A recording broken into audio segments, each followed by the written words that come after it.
Hello there, sexy people! Avatar 3 has finally been released and instantly stirred up a lot of noise in the media space. And it's not just about the traditional hype around James Cameron's epic. Critics unanimously note that this is the weakest part of the trilogy.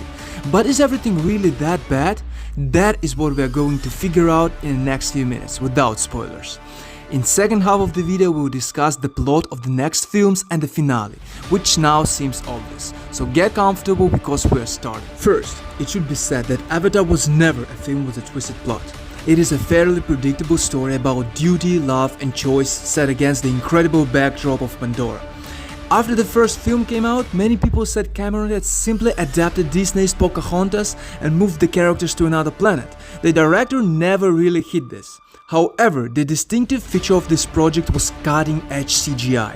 The script for Avatar was written in the early 90s, but at that time there was no technical way to make it happen. After The Lord of the Rings, where Andy Serkis played Gollum and the CGI was layered over his performance, the decision was made to start filming. That is why Avatar's story was quite simple, but thanks to the visuals and visual effects, the film became a phenomenon, and many people went to cinemas several times. The wow effect brought the gigantic box office returns and an almost unlimited budget for future sequels.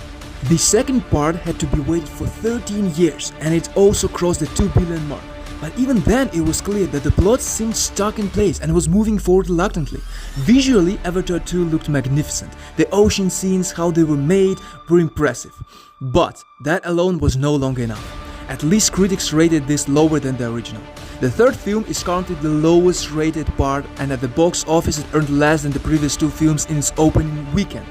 With a budget of about 800 million including marketing, it needs to make at least 1 billion just to break even. Still, few doubt that they'll manage to do that. Fire and Ash is still one of the most beautiful and technologically advanced projects to date. In that respect, there are basically no complaints at all. However, there's been no breakthrough leap compared to the previous film.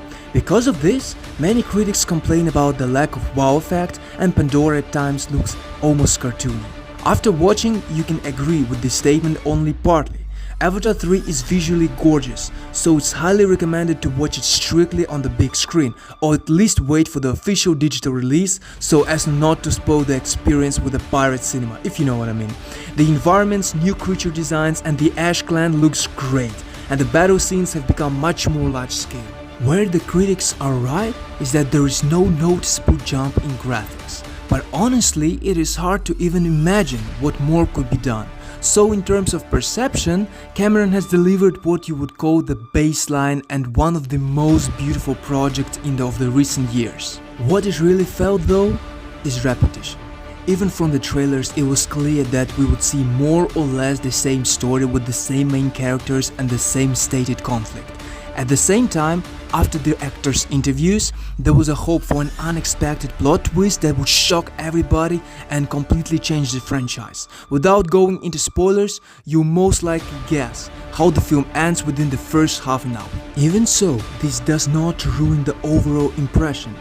It would be strange to go to Avatar and expect a complicated plot like Christopher Nolan's movie. The franchise stays true to itself. It is the same linear story that continues the established arc and gently leads its way to the conclusion. There is, however, one innovation that changes the rule of the game in this universe, but we will talk this a little bit later, so I'm not gonna spoil anything for those who have not seen the film. As for the new clans, the antagonists in the form of the Ash tribe really are different from the Na'vis. Their leader Varang, played by Ona Chaplin, can probably be called one of the most adequately written villain of the franchise, with a clear motivation. She is not just a villain for the sake of being a villain, but a character who is genuinely interesting to watch, although by her finale her arc somewhat deflates. Where Fire and Ash really excels is in the action scenes. The scale, the number of characters, creatures, vehicles involved, the battles in the sky, on land, and in water, the number of explosions and fire. Cameron truly squeezed the maximum out of the budget.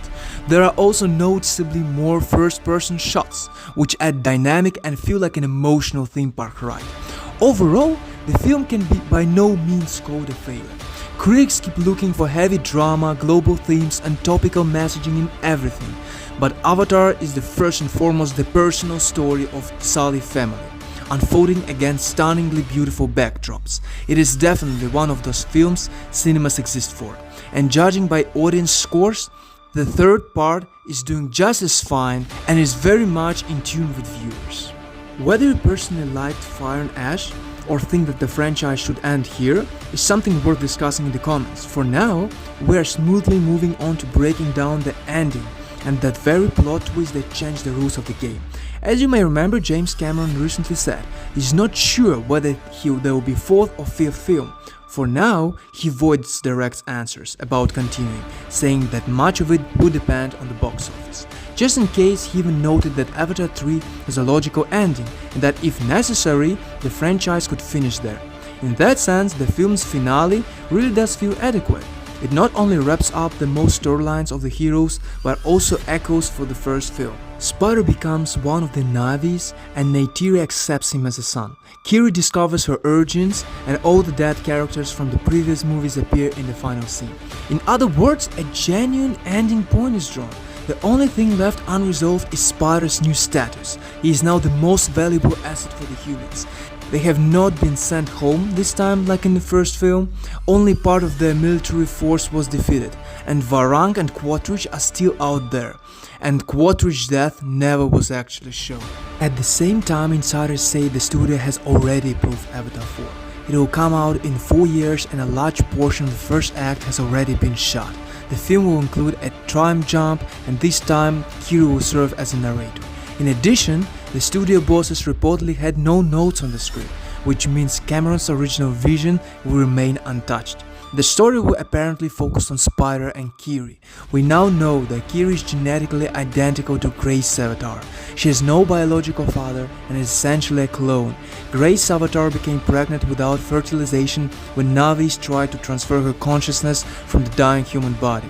While connected to the Tree of Souls, Eywa mysteriously placed a seed inside the avatar's body, which was an unprecedented event that led to Kiri's birth.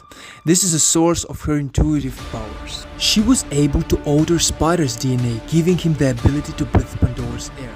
Thus, Kiri essentially becomes the chosen one, an embodiment of Eywa's power. In the future, she will play a decisive role in the battle for the planet, and that battle will indeed continue, but now the humans' focus will shift towards Spider.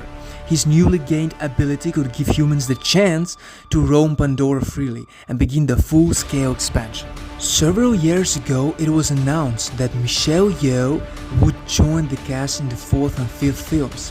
Very little is known about her role, except that she will not play Navis but a scientist from Earth. It is unlikely that the studio would bring an Oscar-winning actress just for a minor supporting role, so given Spider's value and his new ability, it is most likely Yeoh's character will be the one to figure out and adapt it to humans. This will form the basis of the 4th film, when humans return to the planet 8 years later with new forces. By the end of that movie, people will be able to breathe freely on Pandora, which will lead directly to the central conflict of the 5th film. Previously, there were reports that the final part's events would involve a battle for Earth. But what if the context is different? Thanks to the ability to breathe on Pandora, humans will be able to send a whole new colonies there, and the conflict will revolve around humans and Navis on Pandora itself.